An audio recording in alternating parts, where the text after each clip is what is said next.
పెద్దలిద్దరికి మనసు నిండా దండాలు సార్. నమస్కారాలు. నమస్తే. చాలా స్పష్టంగా అల్లు అర్జున్ గారి పైన ఒక భారీ కుట్ర రేవంత్ రెడ్డి గారి సర్కారు చేసింది అనేటువంటి విషయాన్ని ఏ ఒక చిన్న పిల్లోని అడిగినా కూడా చెప్పేటువంటి పరిస్థితి ఉంటుంది సార్. ఎందుకు ఈ మాట నేను చెప్తా ఉన్నాను అంటే, అల్లు అర్జున్ గారు రేవంత్ రెడ్డి గారి పేరు తీసుకోకపోవడం ప్రధాన ఎజెండాలో భాగంగా ఈయనను అరెస్ట్ చేయడం ఎజెండాగా పెట్టుకున్నాడు. ఎట్లా పేరు తీసుకోకపోతే వినండి సార్ దయచేసి. దాంట్లో మీరు సన్నివేశాలు చూస్తే కనుక ఈయన ఆ దృష్టిలో అంటే ఆ కోణంలో ఆలోచన చేసిండు రేవంత్ రెడ్డి గారు. దానికి దిశగా టార్గెట్ చేసి ఆయనని అరెస్ట్ చేసేటువంటి ప్రయత్నం చేసిండ్రు. నేనేమంటా ఉన్నాను అంటే సార్, సరే తను మరణించింది యాక్సిడెంటల్గా జరిగింది అనేటువంటి విషయాన్ని అల్లు అర్జున్ గారు స్వయంగా తనే చెప్పిండ్రు. రెండోది తెల్లారి ఆయనకు ఆ విషయం తెలిసింది అనేటువంటి విషయం కూడా ఆయన స్వయంగా ఆయనే చెప్పినటువంటి పరిస్థితి ఉంది ఇక్కడ.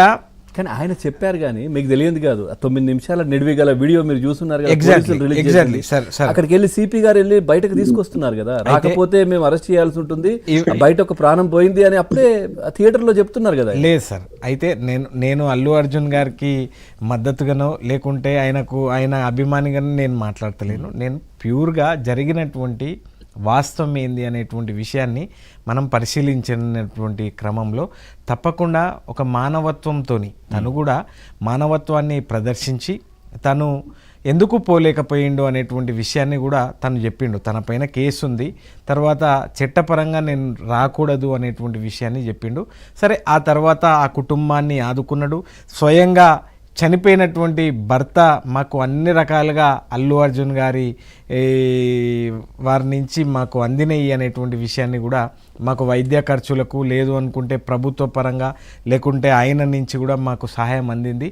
మేము ఎట్టి పరిస్థితుల్లో ఈ కేసుని విడ్రా తీసుకుంటున్నాము అనేటువంటి విషయాన్ని ఒక్కసారి సార్, ఎందుకంటే ఆయన కేసు పెట్టిన తర్వాత నిజంగా చెప్పాలంటే అది కోర్టులో ఉంది అంశం, పోలీస్ స్టేషన్లో ఉంది, కేసు నడుస్తుంది. ఆ సమయంలో నిజంగా చెప్పాలంటే డబ్బులు అనౌన్స్ చేయొద్దు. డబ్బులు అనౌన్స్ చేస్తే ఏమవుతుందంటే ప్రలోభ పెట్టినట్టు అవుతుంది. ప్రలోభ పెట్టినట్టు ఏమవుతుందంటే ఆయన బయటకు వచ్చి మేము కేసు వాపసు తీసుకుంటున్నాం అన్నారు.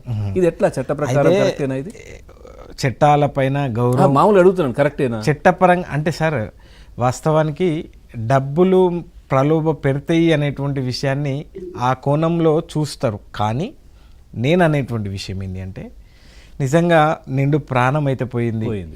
50 లక్షలు కాదు, 1,50,00,000 కాదు, 2,50,00,000 తెచ్చినా కూడా ఎన్ని ఇచ్చినా ఆ ప్రాణం తిరిగి రాదు. తల్లింది లేరు. దుర్మార్గం అది. నిజంగా కూడా చాలా ఏమంటారు సార్, ఒక వాళ్ళ కుటుంబానికి తీరని లోటు, తల్లి లేకపోవడం ఆ పిల్లోనికి తీరని లోటు. ఇవాళ నిజంగా అల్లు అర్జున్ గారు మానవీయ కోణంలో మాత్రం ఆలోచన చేసిండు సార్. సరే, తను మాకు అనుకూలం కాదు, వ్యతిరేకం కాదు.